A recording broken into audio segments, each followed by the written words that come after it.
Welcome into day 4 of Pickup Sports Talks around the league series today. AFC East. I'm really excited about this division. I know we kind of say that before each one, but this has 4 teams I have some good takes about. I'm Spencer Stein. And I'm Brandon Schiffman. Make sure to lock in for today's episode. This is probably going to be one of our best, just because, like Spencer said, all of these teams bring a lot to the table for us to discuss. I think we just dive right in with the New York Jets, if you don't mind. Yeah, the New York Jets, I mean, it's kind of funny. Last episode started the Giants. They're last in their division. Now it's the Jets. And both teams have low expectations, but somehow the Jets' expectations are lower than the Giants, and I actually like them more than them. I like the Jets a lot this year, and here's why. I think we'll just start with their offense. Yep. I really like Elijah Moore to have a breakout year. I think he was one of the best rookie receivers last year, and he was underappreciated because of how much Jamar did. Corey Davis is still there. And Garrett Wilson was drafted, 10th overall? Yeah. How is that not a solid receiving core? They picked up CJ Uzomah as a solid tight end. They drafted Breece Hall in the second round. And last year, if those of you who tuned in to us last year, Michael Carter, his favorite running back, might have been my favorite running back in the NFL. He carried me in fantasy. And now they have a split backfield with him and Breece Hall. So I'm excited about the Jets offense. Yes, I don't know what's in store for Zach Wilson. He might be my least favorite of the second-year quarterbacks this year. I like Fields more than him. I like T-Law. So I don't know how good he's going to be, but he has the weapons around him for this to be a make-or-break year with him, and he does have the opportunity to prove a lot. Their offensive line's also not bad. It's a shame Mekhi Becton went down because he was going to be solid. Critical loss for them, but I think this offense is a bit underrated just weapons-wise. Yeah, for sure. The Jets have done a really good job surrounding Zach Wilson with weapons, really putting him in a position to succeed. You can't really say that about some of the second-year quarterbacks teams. Like, I feel like they're actually trying their best to make Zach Wilson They kind of did the opposite of what the Bears did. The Bears went all defense in the draft, which I actually like. Yeah. But I also like the Jets' approach, where they're giving him weapons. They're giving him good weapons. They're trying to make him look as good as possible. Yeah. And I believe in that. I believe in the Jets overall this year as a team. I think their strengths just kind of all around. They have a little bit of good with everything. But I do think their defense can be a little weak. Let's get to that side of the ball. Yeah, Sauce Gardner, first off, was their top pick. Yeah, for and sure. people love. I've heard he's looked a little weak in training camp. It's not that he's looked weak. It's just he hasn't looked completely pro-ready from what I've heard. Which, I mean, he wasn't a Power 5 cornerback, so there was bound to be some growing pains. With that being said, I still have a ton of belief in him. I think he's potential to be the best cornerback in all of the draft. I disagree. I'm not a fan of Sauce Gardner. I like when they play in the Power 5 conferences, and correct me if I'm wrong. I don't think he played amazingly against Power 5 teams. Notre Dame he played well, but in the playoff specifically. And I definitely like Stingley more than him. He does have some backing there with Joyner and Whitehead, so that's also good. And their front seven is pretty bad, not horrible. Carl Lawson, we'll see what he could do. I know he's kind of old too, Solomon Thomas. But I just don't like anything going on their defense specifically. The one thing I like about their team is Robert Saleh. I think he's a great coach, very underrated. It's only his second year, so who knows? It could all blow up, but I really like his mentality. Yeah, for sure. I think he's one of those guys who does it. I feel like he just wants to win. I feel like but he also isn't going to do whatever to win. He wants to win the right way. I feel like, and I think it's going to build a culture within the Jets. Mind you, like the word culture and the Jets don't normally go well together, but I think Robert Saleh has potential to do it with them. I agree too. So let's just get into the record predictions. Flat out, it's 5.5. Yeah. What do you think? I got them winning 6 games this year, so that would be the over. So last year they won 4 games, just like their counterpart Giants. And I just talked high on the Jets. I do like them more than others do. And yet, looking at their schedule, I'll read it off. Ravens, loss. At the Browns, I think loss. Bengals. Upset. Browns don't have a quarterback. I don't know. Bengals, do the Jets. Bengals, loss. Steelers on the road, I don't think they win that. The Dolphins, I like a lot. The Packers, the Broncos. That's their first 7 weeks. I don't see them winning a game in that first 7. Winning at least one. Week 8 is their first winnable game. It's at home against New England. I think they'll take that one. I will go with 5 wins. I think they might get an upset one of those first 7. And I like them a lot, so I think they'll get 4 or 5. But I will definitely take the under because of that hard schedule. And I just don't think they'll be able to close it out when push comes to shove. But I love Elijah Moore this year. Breece Hall might be the best rookie running back. So we'll see what the Jets can bring. I don't see them winning that many games because of their schedule. Yeah. I like what you said there. I just have them winning 6. Also, I believe a little bit more in Zach Wilson than you maybe, but yeah. I know a lot of people like Zach Wilson after this offseason, so I think he's a lot of talent. We'll see what he can bring. Let's talk about the Miami Dolphins. I feel like we're just taking it up a notch with each team here and exciting us to talk about. Probably the most polarizing team. If you've been living under a rock, we'll give you an update. They traded for Tyreek Hill this offseason and signed Teron Armstead. So their expectations are high because last year believe it or not, they won 9 games. Yep. And they just picked up a top 5 receiver. Yep. But yet their under-over still is 8.5. So, Brendan, where do you think their expectations lie in your eyes, at least? Not necessarily in the media and the odds makers. In my eyes, this is a wild card team, and I think this team can do some real damage. I mean, Tua Tagovailoa has become underrated, honestly, and I can say that. I've never been a big Tua guy. I said a year ago he wasn't a franchise quarterback. Now I think he's underrated. I think that there's potential. He is able to bring out a different side of Tyreek Hill that we haven't seen and utilize him in a different way. No. Way. With that being said, I saw what they did with Jalen Waddle last year. Jalen Waddle looked great in a role we hadn't seen him in before. That could be something similar. Or Tyreek Hill could go the exact opposite and be Tyreek Hill. I gotta stop you. What do you mean Tua's gonna utilize Tyreek Hill in a way that's never happened before? Because Tyreek Hill's saying Tua's more accurate than Patrick Mahomes. Not deep ball, though. Tua's deep ball is questionable. And it's completely false. There's no world in which Tua's as accurate or more accurate than Patrick Mahomes. Okay. Did you see Patrick Mahomes throwing it behind the back and hitting the goalpost lefty? I'm saying Tua doesn't have the skill set Mahomes has, so I think Tyreek Hill's going to have to adapt to it. But who knows? Is Tyreek Hill, he's still a top 3 athlete in the world. I think something's good can happen there. I think their running back core has a ton of upside, a ton of talent. I mean, Raheem Mostert, I could be Trace Edmonds. Yeah. I think I'm forgetting a few others. Gaskin Savon Ahmed's going to be fighting for a spot. Yeah, so they picked up Sony Michel. Yeah, they definitely have a committee at the running back position. I think this is a team that could potentially steal some games from some teams that you wouldn't expect. I'm going to go into a deep analysis of their offense really quick. Skip ahead a minute if you don't care for the Miami Dolphins. Tua Tagovailoa, I think the accuracy's there. I think he has become slightly underrated, but I don't know how much I trust him. And the injury's an issue. Their backup's Teddy Bridgewater, which is solid. I think he's going to have an average year. I think he's going to prove that he deserves to stick around another year. Their weapons are something that you could only dream about. Yeah. Jalen Waddle, my big take was that I liked him more than Jamar, even after last year. Tyreek Hill going to Miami hurts that because I think the target share is not going to be there. If Tyreek Hill didn't go there, I would say Jalen Waddle this year is going to be a top 10 receiver and better than Jamar. That's how much I like Jalen Waddle. They're two such unique players, the speed of them, and that is going to be deadly. How are you going to cover that? On top of it, Mike Gesicki opens up the field so much. And Raheem Mostert, he knows how to work with McDaniels from San Francisco, and he's known for being the fastest running back in football, basically. So they have the 3 fastest players. So they might have the 3 fastest players in football. That's going to be impossible to guard. Chase Edmonds, good third down back. Myles Gaskin might be getting the goal line carries. Mm-hmm. Their weapons are on another level, and that is going to carry them this year. On top of it, their defense has been above average the last few years. Last year was really good. How about Xavier Howard might be the best safety in football? Or cornerback. Javon Holland's their safety. He is also another really good player. I think that their secondary brings a lot of upside to this defense. Also, they bolstered their O-line, like we said earlier, in the offseason by signing Teron Armstead. I really think that 8.5 as a line for them is honestly, I almost want to say exploitable. I mean, this team has so many weapons, they're bound to win some big games. For sure. And I just think that it is going to be so fun to watch Waddle and Hill if it works. I'm skeptical about Tyreek Hill having a great year there. I'm a little skeptical. Because of Tyreek Hill or because of just because more half and half. Because first he's always been good with Mahomes, but also, I mean, I think the talent's still there. He's still Tyreek Hill. At the end of the day. But I think he's took a slight step back last year. But I think there's a chance, this is a hot take, that Waddle becomes number 1 receiver on this team. I think Jalen Waddle's that good, and Tyreek Hill's going to always be a unique weapon, and more unique than Waddle will ever be. But I think there's a shot that Jalen Waddle is right neck and neck with him in receptions. Mm-hmm. Yeah, Tyreek Hill, he's such an interesting player to evaluate because he's not even one of one, he's one of none. You've never seen someone like him before. So, he's very unique. I think Tua has a step-up season. I think they definitely get the over 8.5. But when I'm looking at the playoff picture,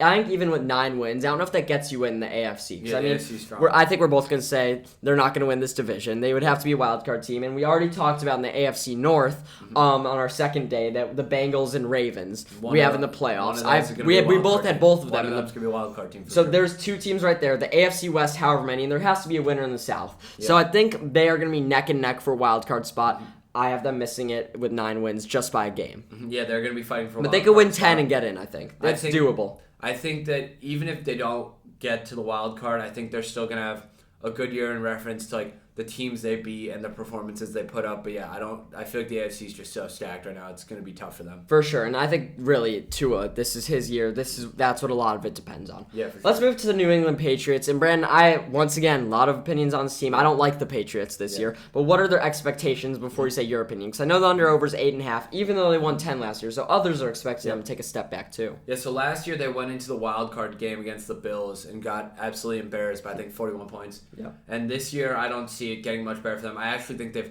regressed as a team. Mac Jones starting to see some growing pains with this new offense. I think the Patriots are bad news this year. I really do. I mean, I don't see them winning over 8.5 games. I think they're under the 8.5 games. I think that they do have some strengths in their defense. Matthew Judon's good. Their secondary's still decent, although they did lose J.C. Jackson, which was a massive loss. And I don't think people talk about it enough. They still have all the players offensively that they brought in last offseason in an attempt to be a contender. Overall, I just think bad news in Foxborough. You know, I said this late in the last season that I think it's bad news there, and the Patriots are a difficult team to evaluate because, as we talked about all last year, it's a system quarterback, and it's all about Belichick's system. And you don't want to doubt Belichick because he's done so much. And you want to say, okay, the receivers are similar to last year, the running game is better, so why wouldn't their offense improve? I think that this year shows that Bill Belichick is no longer the best coach in football. I think they take a major step back offensively, despite how good they were last year and that they're improving. I think they're going to rely on the running game a lot, which could be fine, but I really think taking the offensive lineman or the guard late in the first round, Cole Strange, I think, was a weird pick. I think Mac Jones has not looked great, and what the hell is going on with no offensive coordinator? Who knows who's running this offense? Yeah. I think everyone's like, it's Belichick, it'll work out. He has his family, as I said last season, running. He has his son, who we don't know if he does anything, calling plays. And meanwhile, Matt Patricia, who's a defensive guy, and Joe Judge, who was the special teams coordinator and just sucked in the Giants. Yeah. They're calling plays. Yeah, what the hell is going on in Foxborough? Maybe I'll be proven wrong by Belichick once again, but I'm not going to buy into this. Yeah, no. I am not buying into this team. I think the offense takes a step back. They rely on the running game heavily, and it doesn't work. I like Ramondre Stevenson in fantasy because I do think he'll get the volume. Third string running back, which is. I mean, I don't think so. I think he'll end up taking more shares than Damian Harris. Also, James White, I think that was that was a big retirement. Yeah, that's a big retirement. But I think Mac Jones takes a step back. I think the offense takes a step back as a whole, and I do not like the Patriots team. Their defense we know is going to be consistent. Yeah. I can tell you that they will have a top 10 defense, but I really don't think this is the year it's enough to save them. I think we're going to see a big step back in Foxborough. I think they only win 7 games. Yeah. I don't put them near the Miami Dolphins in this division, and I really think we are starting to see the regression of Bill Belichick. I hate to say it. It never happened with Brady. I don't want to be the next Max Kellerman with falling off the cliff, but I really think we are approaching a ravine with Bill Belichick, a slight slope down, and I think this is the first year. I think Brady leaving just hurt New England as a whole, and it's no secret. I think because when Brady was there, they could bring in whoever they wanted, and they were still going to contend. It's not the same without Brady, and then I think it's affecting Belichick. I think they can win games like last year. I think it could be the same as last year, where their defense carries them. Mac Jones is a good system QB. As I said, I do think their offense got better on paper. I just don't think the production will be the same. I think they had some lucky moves. I don't think it's going to happen again. When you're quarterback, you don't trust him enough to throw more than 5 passes in a game, which happened last year. Yeah. That shows fundamental problems, in my opinion. Absolutely. So I will take the under. I think they're winning 7 games this year, and I think they're far from playoff contention. For sure, yeah. Now let's move on to arguably probably the hottest team in the NFL. Buffalo Bills fans must be so happy after years and years of being embarrassed by New England. They are the favorites for the Super Bowl, and New England is not looking good. Are they your Super Bowl favorites? Right now they are, yeah. That's the expectation. The bar is high.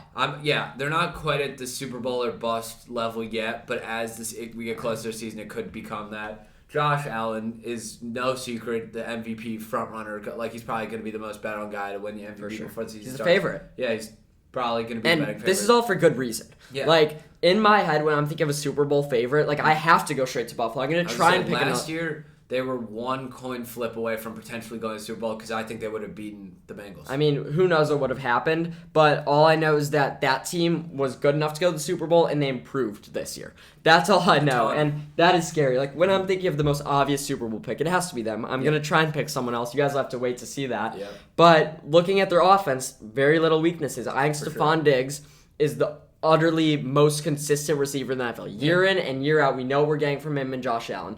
I don't think Josh Allen. That connection's a thing of beauty. By the way, I don't think Josh Allen wins MVP this year because it's too obvious. Every year, it's such an obvious pick. I don't think it's Josh Allen. It's been Rodgers the past 2 years. I mean, there's no way. I don't think there's a way Josh Allen can get better than last year. It's true, but also at the same time, I feel like Mahomes doesn't have his biggest weapon. Rodgers lost his biggest weapon. The only guys that I can think of that might contend for it, Derek Carr and Justin Herbert. How about Jalen Hurts? He's dark horse. Why can't he come out? What about Lamar? I think all these guys can come out of nowhere and for sure win it, but let's not dive too deep into the MVP conversation. All I'm going to say is there's no holes on this team. There's not much to say. I know this is a team a lot of people probably want to see us talk about, but I don't have much to say about them. They have no holes. They should be Super Bowl or bust nearly. Yeah. That city deserves a Super Bowl. Their defense is the best in the league. Their offense is the best in the league. Their defense is the best in the league. I want to talk about that more. Yeah. Micah Hyde, first off, is probably... I was going to say Micah Hyde is probably my favorite safety in the NFL. I love watching him read defenses. If you watch in-depth videos of Micah Hyde, he can read a receiver's route unlike anyone else. On top of it, Poyer is beside him. On top of it, Tre'Davious White is a corner. On top of it, I think Matt Milano, I've said for 2 years. Miller. I said Matt Milano is one of the most underrated linebackers I think in the NFL. He means so much to that defense. And on top of it, you pair him with Von Miller and they still have Tremaine Edmonds as linebackers. You look at their line. Ed Oliver was one of my breakout predictions. He was a top pick for them a couple of years ago. Greg Russo. They don't have a weakness on defense, and they know how to guard in Buffalo. Up there in the cold, they're going to earn home field advantage, and no one's going to be able to go into Buffalo with Bills Mafia there and beat them. I don't see it happening. You saw what happened to the Patriots last year. Yeah, exactly. I don't see it happening. How about Ka'ir Elam? They drafted guys to improve. I mean, their defense got better through the draft.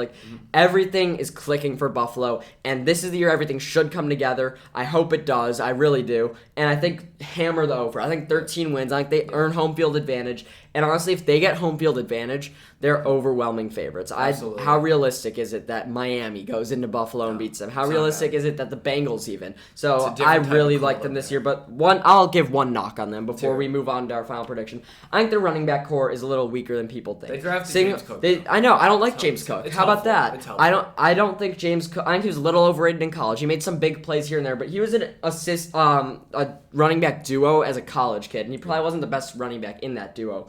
And now they're putting him in the NFL. They've had weak running in the past. I think Zach Moss is an utter bust already. I don't even think he's in the NFL. He is. He's on their team. Scratch he's for the entire Singletary is never proven anything. And I think James Cook isn't that great. So I think their running game is going to be an issue. And in the cold, as good as Josh Allen is, they will still need to run the ball a lot. So I think that could be one issue. But as long as they can stay healthy, they should be the best team in football. Yeah, absolutely. I think that this is an exciting team. But that being said, like Spencer said, they're over. And I'm so how confident much? in that.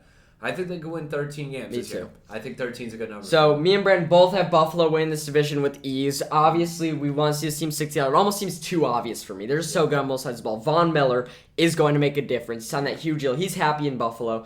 I'm rooting for Bills Mafia. I'm not going to lie. The Dolphins have a shot at the playoffs. I think they win 9 games. And the Jets, I think, are better on paper than people think, but they're still going to get under. And the Patriots, it's all going to blow up. We are seeing all these Patriot fans that have been happy for 20 years. They're going to enter a stage of Chicago sports fandom. They are going to see what happens when your team is bad consistently. I think we're seeing a step towards that. Yeah, for sure. I think this is one of the best divisions in football, with that being said, though. I don't. I think it's very, very middle of the I think pack. it's entertaining. It's entertaining for sure. Honestly, I am entertained by any football. I'm just excited for it to be back. Thank you guys for listening. We hope you enjoyed this one. Leave any comments that you have, and we're just 5/8 done, right? So 4/8, halfway done. We're halfway there. Keep tuning in, and check out if you have a favorite team. You know where to find it in their division, and we just hope you guys keep on listening. Yeah, for sure. Thank you so much.